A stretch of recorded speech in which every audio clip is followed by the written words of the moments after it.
厳選クラシックチャンネルのなこです。いつもご視聴、コメント、高評価をありがとうございます。今日は音楽家鈴木雅人さんをご紹介します。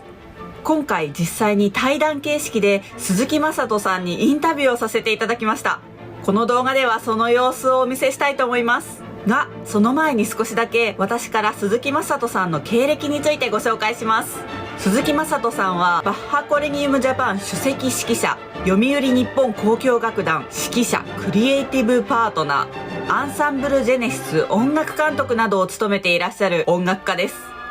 指揮者で鍵盤楽器奏者の鈴木雅明氏の長男として生まれ、東京芸術大学作曲科、東京芸術大学大学院古楽科を修了後、オランダハーグ王立音楽院を最高栄誉賞付きの首席で卒業されました。2020年には芸術選奨文部科学大臣新人賞、斉藤秀夫メモリアル基金賞、ホテルオークラ音楽賞を受賞されています。作曲家、指揮者、演奏家として幅広く音楽活動をされている鈴木雅人という音楽家は一体どんな人物なのか、皆さんと一緒に見ていきましょ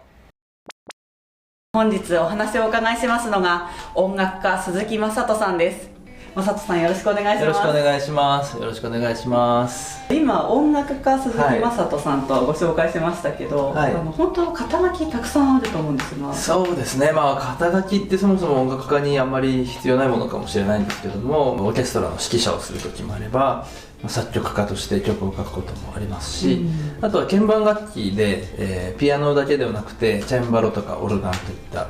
少し古い時代の楽器も弾いてますね。フォルテピアノを弾くこともあるしですね。だからちょっと紹介していただくときに長くなって大変なんですよね。全部言うと何があるんですか？なんでしょうね曲ができる順番で言うと、作曲家、指揮者、ピアニスト、オルガニスト、チェンバリスト、あとはプロデュースしたり、オペラの演出をしたり、舞台の演出を手掛けるみたいな時も稀にありますけど、こんなに幅広く活動され始めたのっていつ頃からなんですか？いやー、それがちょっとよくわからないんですけど、自分でも、元からなんか幅広くしようとか何でも手当たり次第やろうっていうつもりは全然なかったんですけど、自分としてこうやってて楽しいこととか、すごくいい仲間が集まっていることをやり続けた結果、こういった幅でこう音楽をしていて、大きく捉えれば音楽をやってることには変わりはないので。音楽を志されたのはいつからなんですか？両親も音楽家をしていまして、父は指揮者で、あとやっぱりチェンバロ、オルガンを弾くので、それは大きくモデルになってるんですけど、あと母は歌を歌うんですね。音楽家の人生っていうか生活がこうずっとそばにあったから、いつから音楽を志したっていうのは、はっきり言うのはちょっと難しいんですけど、大学受験をするときに東京芸大に進学しようっていうふうに決めて、作曲を勉強してたので作曲家にこう決めたんですよね。それは一つ意思決定をした瞬間だったかなと思います。でもその時も決めきれなくて、前期は作曲家に出願したんですけども、東京芸大後期は美術なので音楽はないんですよ。そうなんですか？当時は少なくともそうだったので、後期は一般大学に出願して、ある意味でもう神様に任せようと思って幸い合格できたので、それで芸大生として生活を送ることになりました。どうしてそのファーストチョイスの作曲だったんですか？それもですね、父も作曲家出身ということが一つあるのと、やっぱり音楽の基礎というか曲がなければ何も始まらないので、そういうところでこう作曲は絶対勉強しておきたいって思ってましたね。あといろんなミュージシャンというかプレイヤー、パフォーマーの方が実は作曲を勉強してから演奏のフィールドに行ってる方がたくさんいまして、そういった方々、父もその一人ですけども、それ以外にも多くの方がそうなので、それを見ていて結構憧れというか、強い思いがあって、例えば指揮者のピエール・ブーレーズさんとかもそうですし、もっと古い時代にそれこそバッハの時代から見ていっても演奏しなかった作曲家ってそういないですよね。そうですよね。逆に作曲ができなかった大演奏家っていうのも、当時はあまりいなかったんじゃないかと思うんですよ。作曲を勉強しようと、まずはしておこうと。で作曲だけでご飯を食べていくかどうかは全然当時は分かんなかったし、そんな明確なビジョンもなかったんですけど、とりあえず基礎の基礎なので、作曲からスタートしたそのはい音楽家としてのキャリアですけれども、はいそこからどんな風に今に至るんですか？そうですね。で、幸い作曲の依頼もいただくので、たまに作曲もしながら、ただその作曲活動っていう自分と戦うような感じで、執筆家の方と一緒ですけど、もう一枚の紙に、ブランクなので何かを書かないとゼロのままなんですよね。でそういう作業と、すでにある楽譜を演奏して再現していくっていう、それも一つのクリエーションなんですけど、そこは全然違う作業なので、一日でねそれを行ったり来たりするのは結構難しいんですよね。演奏可能の時っていうか、演奏会が終わって興奮してきて帰ってきて、さあ作曲しようって、そんなに簡単に切り替わらないことが多くて、そこが一番今なんていうか大変なところですからね。作曲する場合時間も抑えなきゃいけなくて、でそれは自分とのアポイントメントだから一番大変ですね。結構外交的な性格なので、人との会う約束はすぐ入れちゃうでその結果自分の時間がどんどんなくなっていくっていう。そうなんですね。いくつくらいこの仮面というかペルソナを使い分けてらっしゃるんですか？ペルソナは一つなんですよね、実は。鈴木雅人っていう一人の。ただ音楽のジャンルによってその現場にいる人が違うんですよね。例えばバロック音楽をやる現場では、バロック音楽、バッハコレギウムジャパンなんかですと、もうバッハの音楽をいかに理想的に演奏すべきかという研究にすごく年月を割いてこられた方がいて、そういった方々が気にするポイントとしてここが大事、例えば小さなアーティキュレーションで言葉とぴったり合うことが大事っていうふうに考えてる人がいっぱいいる現場と、大きなオーケストラになって100人が一緒に同じ方向で音楽をしなきゃいけないっていう現場と、スタジオ録音とか、テレビの仕事とか、そういったもうとにかく時間内にきちんと終わることが大事とか、そういった現場の求めてるものの違いによって多少自分の方向性を修正することはありますけど、でも自分自身のアイデンティティを一つに保っておかないとやっぱり難しいですよね。本当に多岐にわたってお仕事をされていらっしゃると思うんですけれども、この仕事をやるかやらないかっていうのはどんなふうに判断されてるんですか？出会いを感じたらやりますなのでどんなにやったことがないジャンルとか、やったことがない共演者とか、やったことがない曲、いろんな新しい要素が入る。でもこれらは全部、自分を成長させてくれるかもしれない素材なんですよね。でも自分を消費する素材かもしれないんだけど、そこは要注意なんですけど、そのことに取り組もうという気持ちがなんか芽生えてるなって思ったらそれを大事にするようにしてます。結局その最初の第一印象に戻ってくるんですよね。この人と演奏したら楽しいだろうなと思ったら、リハーサルが始まって例えば大喧嘩になるかもしれないじゃないですか。全然音楽感がずれてて、でもそれは結果的に演奏会がすごくうまくいく要因になることもあって、採用が馬というか、これやりたくないなと思うと大体僕がやりませんというよりもなんだか成立しなくなることが多いです。僕はだからその人生のビジョンとかそういうところも俺のビジョンこれっていうより結構それは神様に任してるところがあって、目の前のカレンダーに入っている目の前の仕事を一生懸命やろうっていうのが僕のスタンスというか、なんですよね。幼少期は雅人さんどんなお子さんだったんですか？残ってる写真って少ないんですけど、賛美歌の本を定規を逆さまに持って歌ってる赤ちゃんの時の写真とか、オルガンの前に座って弾こうとしてるような、やっぱり親が音楽家なので、そういった環境の写真が多いんですけど、であとは結構走るのが速くて、意外と運動は好きでした。水泳はすごい苦手だったんですけど、それ以外の球技とか大好きです。僕の育った調布の町に調布リトルっていうすごく有名なリトルリーグがあって、昔の荒木大輔選手、ヤクルトとかを輩出したリトルリーグがあって、そこに入りたかったんですけど、それがすごく結構厳しいし、日数もかかるっていうんで泣く泣く諦めてでもそれぐらい好きでしたね。そうですか、その時に野球の道を選んでたら今の雅人さんはいないかもしれないですね。そうなんですよ。その時にたまたま風邪ひいてかかった内科の近くの先生がすごい合理的な人で、雅人君ね、東大に入るのは簡単な、毎年3000人も入ってるからねとか、でもプロ野球選手になるのはもっと全然少ないんだよとかだから野球諦めた方がいいよって何歳の時になんか小学生の時に言われて、すごい夢を打ち砕くけど確かに合理的な考え方そうなんですね。でもよく考えたら音楽家になるのもすごい大変だし、それほど野球への情熱があったかっていうと、そこまででもないですけど、多分ね。でもやるのはすごく好きで、夏休みのソフトボールチームのキャプテンとかしてました。へー、学校の人気者だったんじゃないですか？いやー、僕転校してるんですよね。小3で転校して神戸から東京に引っ越して、転校した時の挨拶で国語と算数と社会と理科と体育と音楽が得意ですとか言ったらしくてすごいいじめられましたでちょっと一時苦しかったんですよ、不登校みたいな。そうだったんですか。それを、ある意味乗り越えてというか、当時のガキ大将とかと大喧嘩して逆に仲良くなったっていうか、すごく楽しい小学校でしたね、最終的には。今野球のところで情熱っていうお言葉が出てましたけど、幼い頃に情熱を傾けていたことって何かありますか？マタイ受難曲とかバッハのね、親がバッハをやってたんでたまたま知り合って、そしたらすごいドハマりしちゃってですね、それもこうなんか単に好きとかいうのと違って何回聴いても飽き足らないんですよね。でもう一回最初から聴き始めて、また別な録音で聴き始めてとか、多い時は1日3回か4回マタイ受難曲3時間ぐらいかかる曲ですけど聴いてて、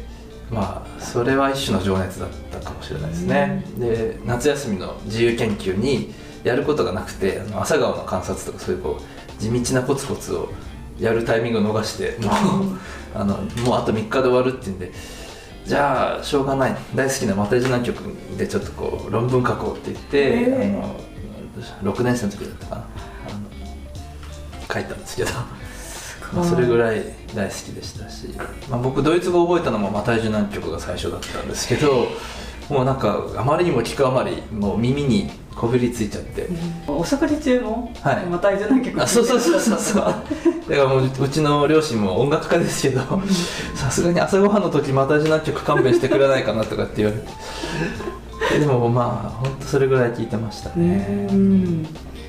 何がそんなに引きつけたんですか？バッハの音楽ってなんか多分ミステリーがあるというか、一回聴いただけではバッハの仕掛けた謎解きが全く解決できないんですよね。でそれは演奏者もそうで、演奏しててもいまだに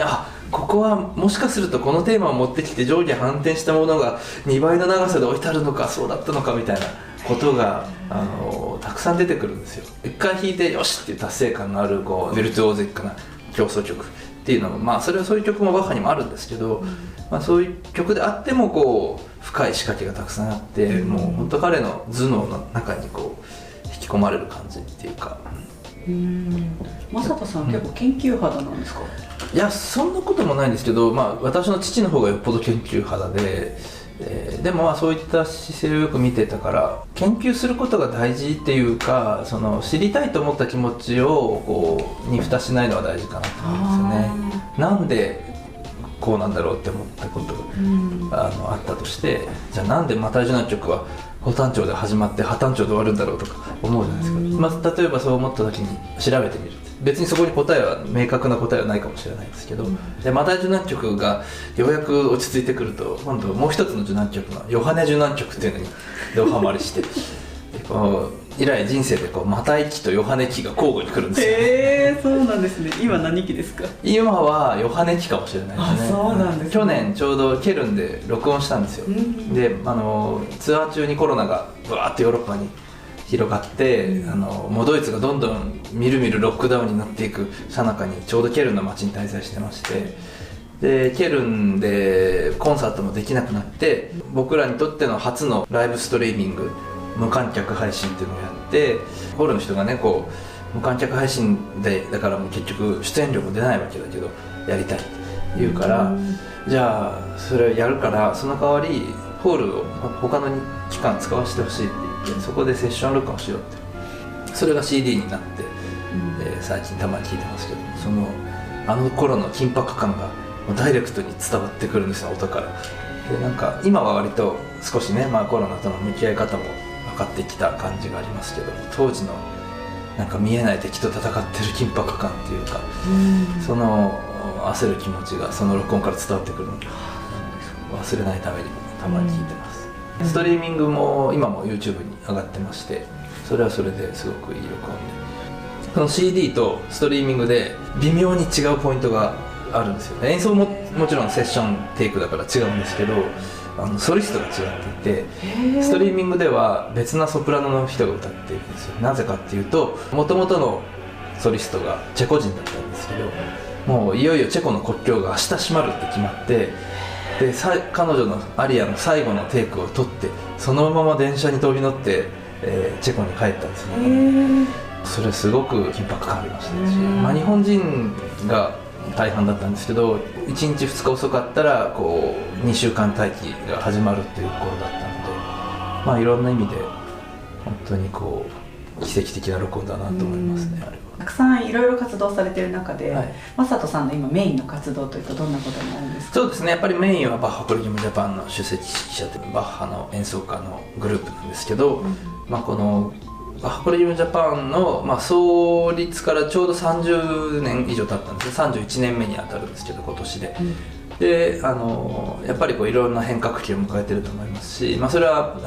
オーケストラの世代交代とかそういうところだけではなくて、やっぱ社会も変わってきてるのと、もしかしたらこの BCJ の活動のおかげでバッハとかアーリーミュージック、古楽、この古楽っていうタームを使うのもちょっと抵抗が若干そうなんですね若干あるんですね。古い音楽っていう意味なので、ね、で古楽はいいんですけど、古楽器っていうとまたちょっとね、でだからオリジナル楽器って言葉を使うんですよ。オリジナル楽器っていうと、この作曲家当時のこう楽器とか楽器法、演奏法を研究してやるやり方のことを指していて、モダン楽器に対して古楽器ってこう一括りにね見られてた時代もあるんですよ。本当はシューベルトとベートーベンとモーツァルトで必要なピアノは違うのに、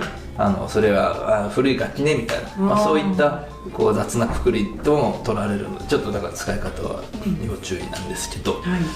です。なるほど。でもこうバッハの時代の楽器を使ってこう演奏していくっていう、その研究、まさにそういう研究とか、そのバッハはやっぱり30年演奏してくると見えてくる、正解ではないかもしれないけどノウハウとか、こういう気持ちで弾くとこういう曲うまくいくんだなとか、そういった伝統をこうちゃんと受け継いでいく、そういったところに心を割きたいなと思っています。バッハが僕にとってのこうホームっていうかお家だとすると、よりこう外に出てバッハから影響を受けてないクラシック音楽って本当一つもないと言ってもいいと思うんですよ。バッハから出ていろんな音楽にやっぱり興味がありますし、やっぱり現代に生きる音楽家としては今新しく生まれていく音楽とか、そういったものをちゃんとこう吸収した方がバッハの音楽の良さのね、自分の中ではよく分かってくる、そういった感じがします。その一環として一つは指揮者として読売日本交響楽団というモダンのオーケストラの指揮者をしていまして、このオーケストラが僕にすごく面白いタイトルをつけてくれて、指揮者/クリエイティブパートナーっていうんですよね。で、いろんなクリエイティブなことをやっていきましょうっていうことで、例えば僕が指揮者ではなくて、今度もやるんですけど演奏者として参加したりとか、コンチェルト一緒に弾いたりとか、あとそれ以外のところでいろんなこう提案をしたり、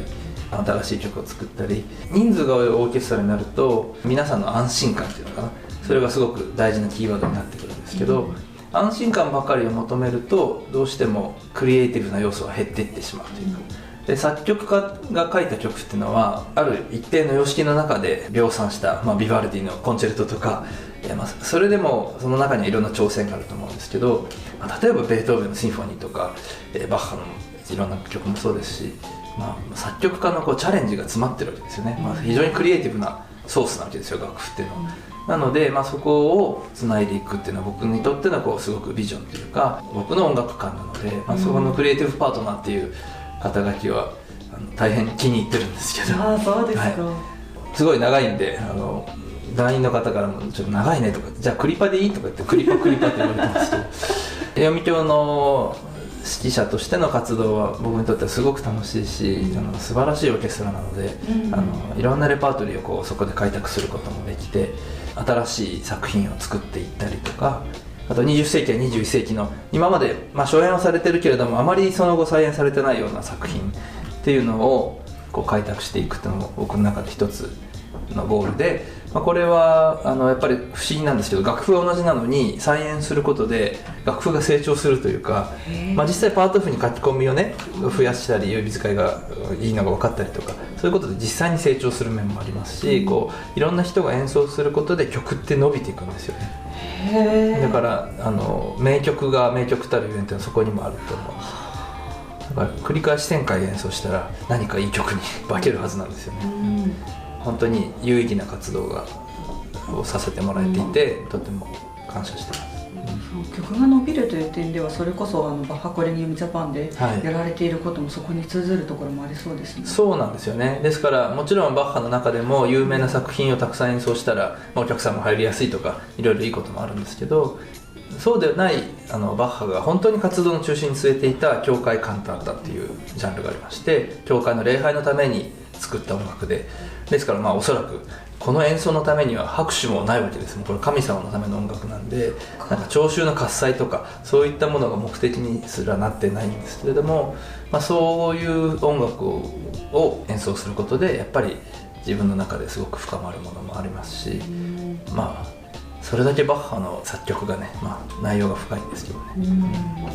そんな中で今後挑戦したいことって何かあるんですか？いやいろいろあるんですけどね。映画を作ってみたいとか、あとはオペラですね。オペラって総合芸術で、その舞台としてお客様へのエンターテインメントでもあるし、でかつ作曲家がものすごい時間をかけて作った素晴らしい音楽作品でもあるんですよね。でそのオペラをどうやって理想的に上演するかって幅広いチャレンジがそこにあって、今までも何本かやってきましたけれども、これからそういった舞台作品の上演に結構力を入れていきたいなと思ってます。これまで正人さんが影響を受けてこられた恩師というとどなたの思い浮かびますか？もうたくさんいらっしゃって、まさにインフルエンサーですよね。今でいう先生って実技っていうか、こうやって作曲しなさいとかこの指使いで弾きなさいっていうことも先生の仕事ですけど、もうその存在そのものが影響みたいな先生もたくさんいらっしゃって、もちろん1人目はもしかしたら一番最初に出会った音楽家は父かもしれないですね。小さい頃は私一人っ子なので、すごく大きな存在でしたし、すごく優しくていろいろ聞いたら教えてくれるし、で優しいから自分が仕事してる部屋で僕がピアノ練習してても怒ったりしないんですけど、明らかに仕事に集中できないですよね。でなんかお互いだんだん緊張感が高まって部屋の取り合いになったりしますけどね。父のやっぱり方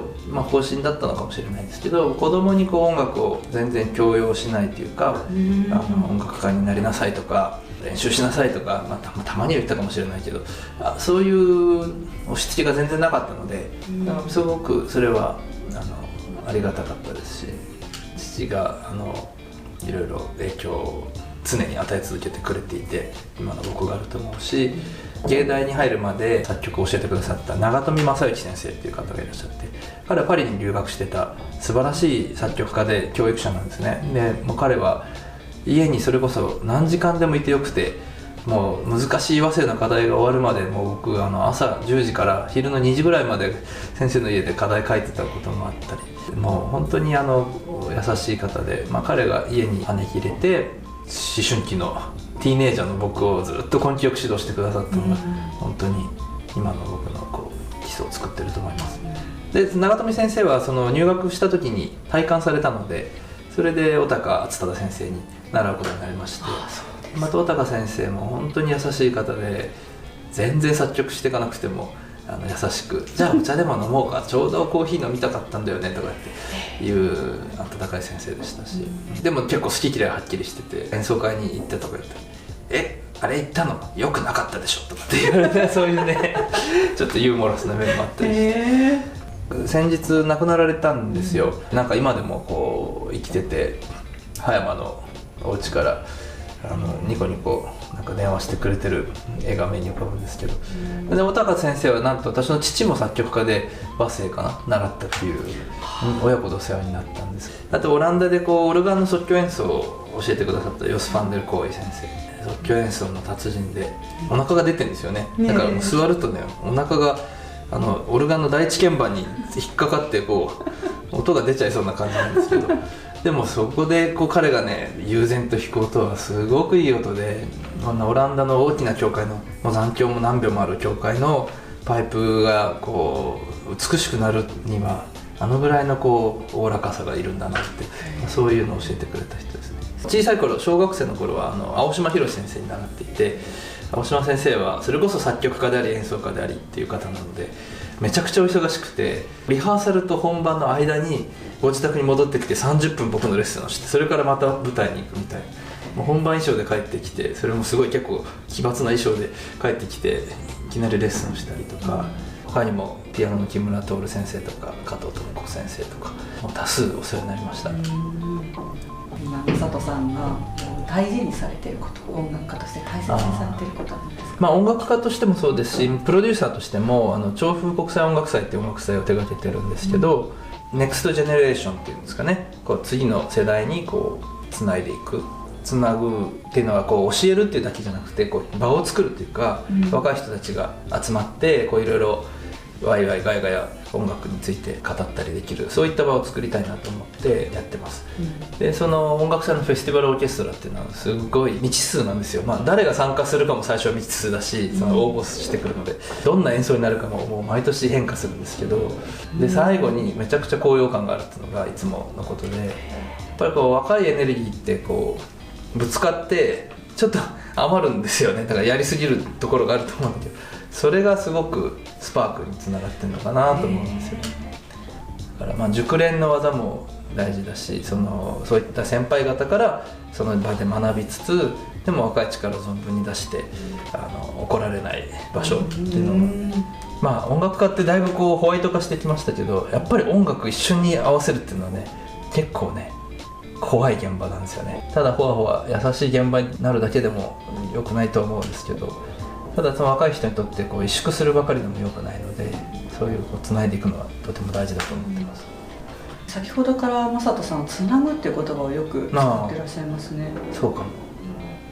好きなのかも正人さんにとってつなぐっていうことの価値ってどんなことなんですか？やっぱり音楽そのものの役割がつなぐってことだと思うんですよね。それ教会音楽だったら神様と人をつなぐってことですし、社交界の音楽だったらこうパーティーで人と人をつなぐ、しかもこう目に見えないじゃないですか、音楽は不快感なく入ってくるというかね。でこう政治信条やなんかこう考えが全然違う人が集まっても、その人たちが同じ音楽を好きだってことは結構あるわけですよね。でそれは面白いことだと思います。確かにこうナチスの時代に、音楽とねナチスの考えが結びついて、こうプロパガンダに使われたり、そういった悲しいケースも、あるんですけども、それは一部のコンテクストに過ぎなくて、基本的には音楽は人と人をつなぐ役割を果たすということだと思いますね。おそらく正人さんの演奏会聞きに行きたいなと思う方も多いと思うんですけど、直近でどんな、コンサートの予定があるかも教えてください。間もなくクリスマスということで、クリスマスコンサートを一つ企画しているのがありまして、12月21日に池袋の東京芸術劇場でフルサイズのクリスマスコンサートをやります。で後半に演奏するのがベートーベンの、交響曲第9番合唱付きで、これをですね、素晴らしいソリストの皆さんと一緒にバッハコレギウムジャパンが演奏するんですけど、このバッハコレギウムジャパンのベートーベンというのはまたスペシャルで、ベートーベン時代の楽器とか、管楽器はその当時の本当のオリジナル楽器を使う人も多くいますし、そういったそれだけでないそのベートーベンの前の作曲家からベートーベンが受けたこう演奏法とかの影響を、きちんと研究した上でのすごくエネルギッシュな演奏になると思います。で、そうなんですよ。ベートーベン時代の楽器って一口で言っても、その時代もすごく変化しているので、この第9番の頃っていうのはもう本当にそういった楽器の変化と、時代の産業革命の変化とか、もうそういったものがもうぐちゃぐちゃになったるつぼの時代に生まれた作品なので、そういったこう時代の空気っていうんですかね、それが作品から聞こえてくるような気がしますね。その前にはでもクリスマスコンサートということでクリスマスキャロルを演奏するんですけど、今日持ってきたんですけど、僕が編曲したクリスマスキャロルがいくつかありまして、それをバッハコレギウムジャパンの合唱と、演奏します。でしかも、この昨今 SDGs なんていうこともよく言われますし、またそのインクルーシブというかダイバーシティっていうのも、元から BCJ もすごく、そういった価値観を持った人が集まってるんですけども、今回はクリスマスコンサートということで特別にそのホワイトハンドコーラス日本っていう、子どもたちの合唱団と一緒に演奏するんですね。でこのホワイトハンドコーラス日本は目の見えない子とか耳の聞こえない子も一緒に参加できるコーラスで、その子たちと BCJ の合唱団が一緒になって、まさにこの第九のメッセージであるみんなが兄弟となろうとなる、そういった言葉が本当に感じられるプロジェクトになって、僕らにとってもすごく嬉しいチャレンジなんですよね。であと東京芸術劇場には素晴らしいパイプオルガンがあって、そのオルガンを僕が弾いて、バッハのパストラーレっていう、クリスマスにぴったりな田園曲と、それからノエルですね、フランスのノエル、これを演奏しますということで盛りだくさんなんですけど。本当ですね、はい、作曲家、はい、オルガニスト、はい、でそれから指揮者と、はい、全ての面が楽しめますね。そうですね、そういう意味では、全力で向かう演奏会の一つですね。はい、12月21日ですね。はい、ぜひいらしてください。改めて正人さんにとって音楽とはと聞かれると何と答えますか？ね、ですから人と人をつなぐものですかね、あるいは神と人をつなぐものかな、メディアですね、メディア、メディア、人生をかけて、やっていく甲斐のあるものだとは思いますね。皆さん今日はご覧くださってありがとうございました。そしてなこさん呼んでくださってありがとうございました。ちょっと YouTube の番組で、こんなに長いインタビューをしゃべるっていうのは初めてだったのでドキドキしましたけれども、楽しくお話できたんじゃないかなと思います。皆さんいろんなところで見てらっしゃると思うんですけれども、どんな音楽がお好きでしょうか。私もいろんなところに旅しながらいろんな種類の音楽の演奏会をやってますので、ぜひコンサートやあとはたまにやってる配信とかでもお目にかかれれば幸いです。ぜひコメントやチャットとかでお好きな音楽とかこれをやってほしいとか、寄せてもらえたら嬉しいです。たまにですね、朝6時から NHK のラジオをやってます。工学の楽しみという、マイナーなんですけども長寿番組なんですね。 FM 開局以来ずっと続いている番組なんですけれども、こちらのナビゲーターも務めていますので、朝お忙しい時だと思いますが聞いてもらえたら嬉しいです。それではまたどこかでお会いしましょう。ここまで音楽家鈴木雅人さんをご紹介してきました。今日の動画はいかがでしたでしょうか。厳選クラシックチャンネルではクラシックをもっと身近にをモットーに、歴史的な作曲家の人生やクラシック音楽の歴史、オーケストラ楽団や演奏家の紹介をしています。クラシックに興味がある、クラシックにもっと詳しくなってみたいという方はぜひチャンネル登録をして一緒にクラシック音楽のある生活を楽しみましょう。それではまた次の動画でお会いしましょう。